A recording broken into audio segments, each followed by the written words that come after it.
ಈ ಬಾರಿ ಚುನಾವಣೆಯಲ್ಲಿ ಶೋಭಾ ಕರಂದ್ಲಾಜೆ ಗೆದ್ದೇ ಗೆಲ್ತಾರೆ. ಚಿಕ್ಕಮಗಳೂರಿನಲ್ಲಿ ಶೋಭಾ ಗೆಲುವಿನ ಭವಿಷ್ಯವನ್ನ ನುಡಿದಿದ್ದಾರೆ ಬಿಎಸ್ವೈ. ಕಳೆದ ಬಾರಿ 3.50 ಲಕ್ಷ ಮತಗಳ ಅಂತರದಿಂದ ಗೆದ್ದಿದ್ರು. ಈ ಬಾರಿ ಇನ್ನೂ ಹೆಚ್ಚಿನ ಅಂತರದಲ್ಲಿ ಶೋಭಾ ಕರಂದ್ಲಾಜೆ ಗೆಲ್ತಾರೆ. ಶೋಭಾ ಗೆಲುವಿನ ಬಗ್ಗೆ ಯಾವುದೇ ರೀತಿಯಾದಂತ ಅನುಮಾನ ಬೇಡ. ಅವರ ವಿರುದ್ಧ ವ್ಯವಸ್ಥಿತವಾದಂತ ಒಂದು ಷಡ್ಯಂತ್ರವನ್ನ ರೂಪಿಸಲಾಗಿದೆ. ಷಡ್ಯಂತ್ರವನ್ನ ಯಾರು ಮಾಡಿಸ್ತಿದ್ದಾರೆ ಅಂತ ಎಲ್ರಿಗೂ ಗೊತ್ತು. ಶೋಭಾ ಕರಂದ್ಲಾಜೆ ಅವರು ಯಾವುದಕ್ಕೂ ಧೃತಿ ಕೆಡಲ್ಲ ಅಂತ ಬಿಎಸ್ವೈ ಹೇಳಿದ್ದಾರೆ.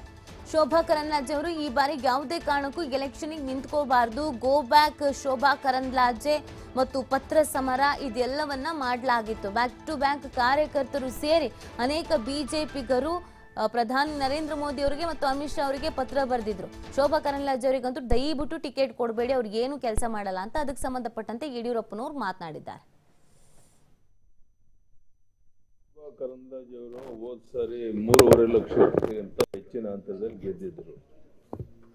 ಈ ಬಾರಿನೂ ಸಹ ಅದೇ ಅಂತರಕ್ಕಿಂತ ಇನ್ನೂ ಹೆಚ್ಚಿನ ಅಂತರದಲ್ಲಿ ಗೆಲ್ತಾರೆ, ಯಾವುದೇ ಅನುಮಾನ ಬೇಡ. ಈ ಬಾರಿ ಮೋದಿಯವರ ಒಂದು ಕಾರಣಕ್ಕಾಗಿ ಇಡೀ ದೇಶದಲ್ಲಿ ಮತ್ತು ಇಡೀ ನಮ್ಮ ರಾಜ್ಯದಲ್ಲಿ ಬಿಜೆಪಿ ಪರವಾದಂಥ ವಾತಾವರಣ ಇದೆ. ನಾವೆಲ್ಲ ಪ್ರಯತ್ನ ಮಾಡ್ತಿರೋಂಥದ್ದು 28ಕ್ಕೆ 28 ಗೆಲ್ಲಬೇಕು ಲೋಕಸಭಾ ಕ್ಷೇತ್ರ ಅನ್ನುವಂಥ ಪ್ರಯತ್ನದಲ್ಲಿದ್ದೀವಿ. ಅದೇ ರೀತಿಯ ಒಂದು ವಾತಾವರಣ ಇದೆ, ಅದ್ರಲ್ಲಿ ಯಶಸ್ವಿ ಆಗ್ತೀವಿ ಅನ್ನೋಂಥ ವಿಶ್ವಾಸ. ವ್ಯವಸ್ಥಿತವಾದಂಥ ಒಂದು ಷಡ್ಯಂತ್ರ ಪಿತೂರಿ ಇದು ಯಾರು ಮಾಡಿಸ್ತಾ ಇದ್ದಾರೆ ಎಲ್ರಿಗೂ ಗೊತ್ತಿರುವಂಥದ್ದು.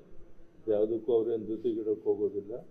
ಕೇಂದ್ರದ ಸಚಿವರಾಗಿ ಬಹಳ ಒಳ್ಳೆ ಕೆಲಸ ಮಾಡಿದ್ದಾರೆ ಅನ್ನುವಂಥದ್ದು ಎಲ್ರಿಗೂ ಗೊತ್ತಿರುವಂಥ ಸಂಗತಿ. ಅದಕ್ಕೆ ನಾನು ಪ್ರಾರಂಭದಲ್ಲಿ ಹೇಳಿದಂಥದ್ದು ಹೋದ್ಸರಿಗಿಂತ ಹೆಚ್ಚಿನ ಅಂತರದಲ್ಲಿ ಈ ಬಾರಿ ಚುನಾವಣೆಯಲ್ಲಿ ಮಂಡ್ಯ ಸುಮಲತಾ ಅವರು ಇವತ್ತೊಂದು ಸಭೆ ಕೂಡ ನಡೆಸ್ತಿದ್ದಾರೆ. ಅವ್ರ ಜೊತೆ ಇನ್ನೂ ಏನು ಚರ್ಚೆ ಆಗಿಲ್ಲಪ್ಪ, ನನಗೆ ಮಾಹಿತಿ ಇಲ್ಲ.